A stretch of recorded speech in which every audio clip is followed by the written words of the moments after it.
Hey friend, welcome to this video. Before I start, some disclaimers. The stuff I speak about is purely based on my experiences. I'm not a doctor. I'm not going to discuss any sort of scientific claims or anything like that. This is purely based on my own research that I've done, my own experience, and the shoes that I've tried, what I've sort of gained from them, and what I think works, but specifically for myself. So something like shoes, it can be very specific to each person, and I think it's important to find out what works for you and try not to don't jump into something too soon. If you're going to try a barefoot shoe, for example, and you hardly ever walk around barefoot, then take it gradually, ease into it. Don't just jump into it and then injure yourself or something like that. We don't want that. So in the video, I'll speak about my experience with barefoot shoes, as well as semi-review or look at the ON Cloud shoes, and a little bit about running, and a little bit of my thoughts on the comparisons of barefoot shoes versus normal shoes versus running specific shoes, which have a lot of padding, a lot more comfort, that sort of thing. So let's start off with a quick look at the ON Cloud. I think they're Cloud shoes, if I'm not mistaken. So I recently got more into running, and I'm trying to keep doing it somewhat regularly. So I decided to try the ON Cloud shoes. I do like them a lot. They are quite comfortable. Many shoes have a high heel, whereas these ones, they are slightly higher, relatively consistent throughout. They tend to be quite well designed. I mean, the quality, the build quality and all that is really good, as you'd expect from a high-end shoe like that. Yeah, so the shoe is really nice. It's really designed well. You can see I do like my lock laces a lot, so I have them on most of my shoes. And yeah, it's fairly flexible. The comfort is really good, but I guess once you try a much more comfortable shoe or much more cushioned shoe, you then tend to really feel the difference, If I compare them to other shoes, specifically running shoes like brands like Asics or New Balance, I did try some New Balance shoes in a shop. I did do a run in the Asics. I think they were the Gel Nimbus. In terms of comfort level, the Cloud shoes I think are nowhere near as comfortable as one of those very running specific shoes. Running on the Asics, for example, the comfort was really on a whole other level compared to these shoes. And I think if you're running long distances, you probably want to opt for something like that. But I mean, it's worth a try to try out if you can and see what you like. So when I say that it was more comfortable, what I mean is that in the On shoes, they tend to be slightly stiffer, whereas like the padding on your foot, it tends to absorb or feel like it absorbs less than say the Asics or a New Balance shoe. The foam seems to absorb more.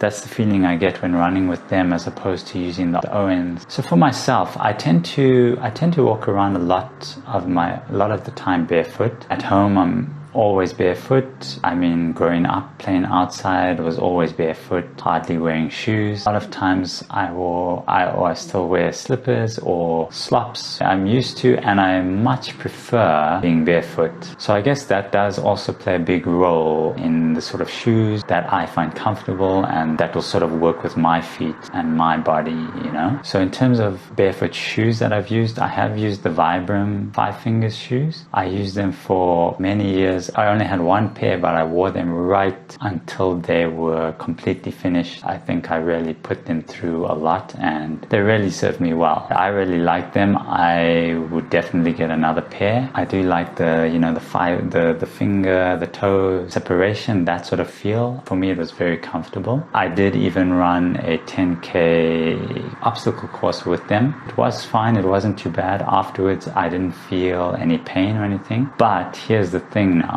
I would definitely say if you're going to do sort of regular running and you're not used to the barefoot shoes, I'd definitely say it is worth investing in, a much more padded, a much more comfortable running specific shoe. Barefoot shoes that I've used are the Vibram 5 Finger shoes, as well as the Feiyu brand of shoes, which I guess are not really barefoot shoes, but they have a completely flat sole or flat flat bottoms. The heel is not higher, which really makes a nice difference. And I definitely like those for, an everyday wear to the gym, that sort of thing. It is far more comfortable for me. It doesn't narrow towards the toe. So it definitely has more barefoot kind of feel to it, I guess. It still has some padding though at the bottom, but nowhere near as much as, other sort of trainer type shoes. So the big question is that using these running specific shoes, which are so heavily padded, does it take away from your body and your feet and legs ability to actually get stronger and to be able to handle that kind of load or that kind of stress of running, of walking, of all that kind of stuff? Do those running shoes take that away?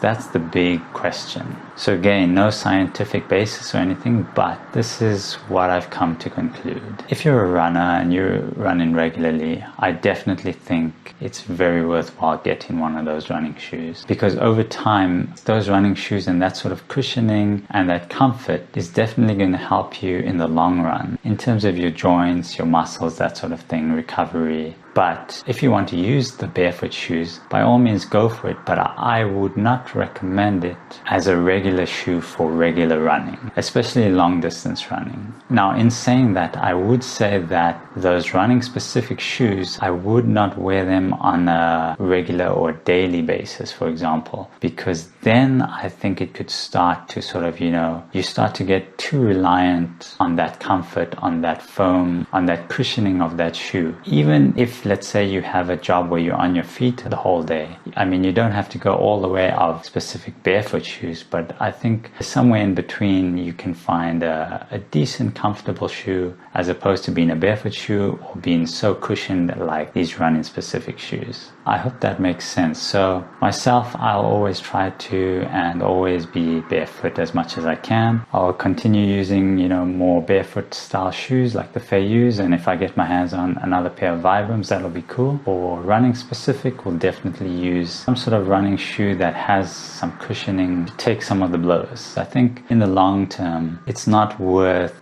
taking that chance on your joints, on your muscles, and it's all about longevity and the endurance of it and to the enjoyment of it. You don't want to be running every week and the day after or a couple of days after you're feeling all your joints hurt, your muscles hurt, your knee hurt. I think that's the worst. So if you can get a running shoe that solves some of those problems, I would definitely advise that, but then keep that shoe specifically just for the longer distance running.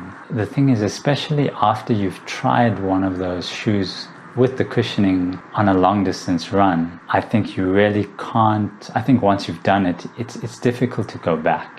It definitely makes it a lot easier to run. In terms of recovery, it's a lot easier to recover from. These are the things that I found after doing a run in one of these types of shoes. I mean, if all else fails and you're still not sure, still on the fence, I'd say try to find a running club or a running shop that offers this sort of thing, where they give you a shoe to try for a run. You try it out and you can see for yourself. Because at the end of the day, also when running, every person is different. Every person has their own style of running. I think we all strike the ground differently when we run. It is also a good thing to get your stride, your run measured, and some of these training specific shops do that, and they can advise you on exactly what shoe will be suited for your running style, and they'll give you some good tips on how to improve that sort of thing. And that's a wrap. Thanks for watching. I'll see you in the next one.